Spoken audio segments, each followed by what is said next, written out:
So I'm delighted today to be joined by Sir David King, former chief scientist with the government a few years ago, and now, of course, one of those leading advocates on the need for us to take much deeper action on tackling the climate crisis. So David, thank you so much for joining us today and speaking to the wildlife trusts. How do you think the COP's going so far? None of us know what's going to emerge until we get to the very last day. We all know that's the COP process. I think there's got to be some sense of worrying when we hear the Australian Prime Minister making a commitment to net zero emissions by 2050, but then also saying, but we're going to continue using coal. So this is downgrading the importance of the commitments being made to net zero. And the same with Bolsonaro, who's been allowing the forests to be removed and then claiming he's going net zero. So there's a sense...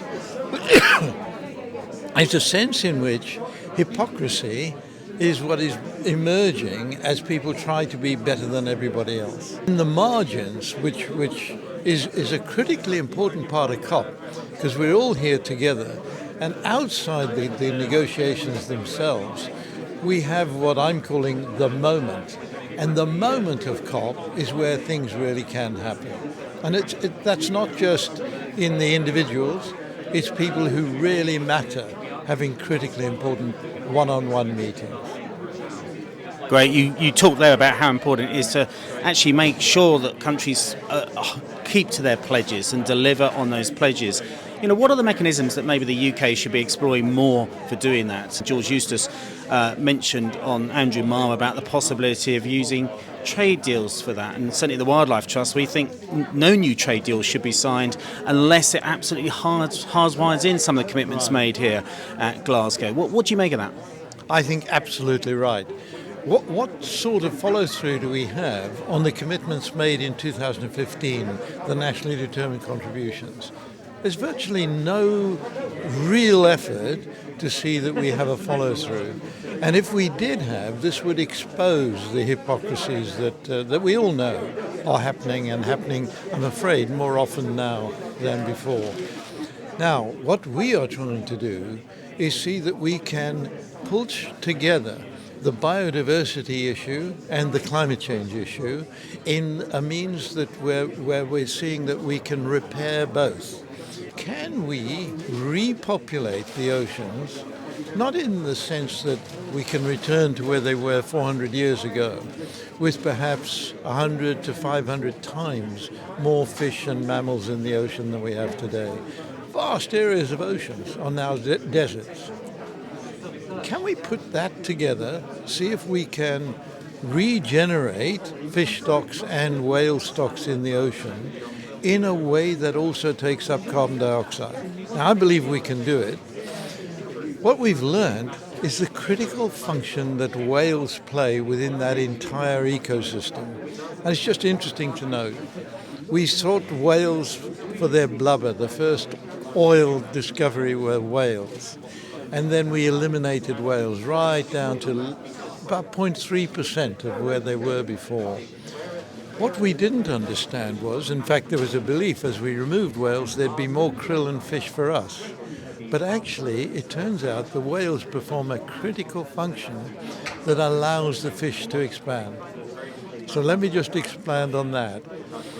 Whales, particularly big whales like the blue whale, the right whale, they are bottom feeders, octopuses and so on from the bottom of the ocean. But of course their orifices are shut tight by the pressure, 2 miles down.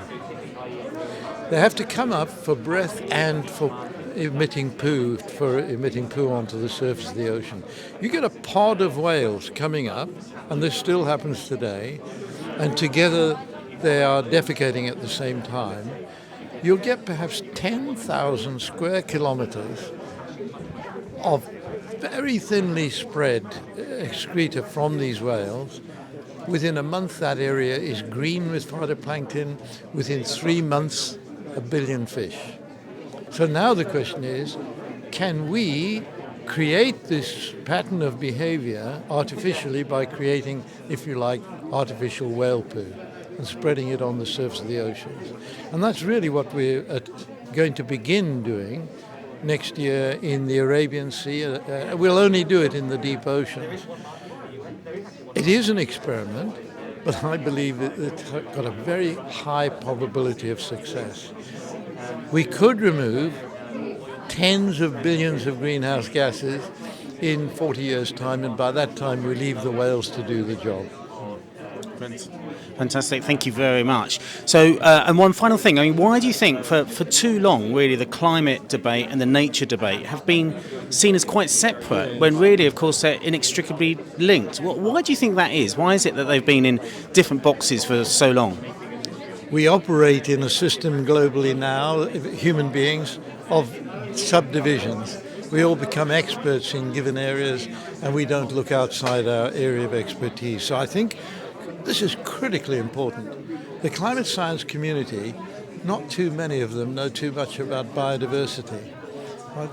COP15, the biodiversity COP, is not the same as COP26, the climate change COP. You know, even in international terms, we separate the discussions.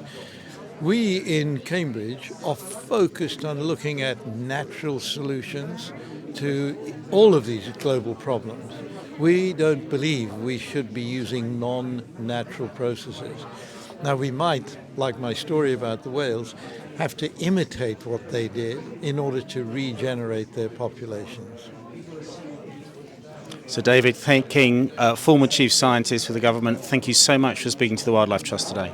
Great, thank you.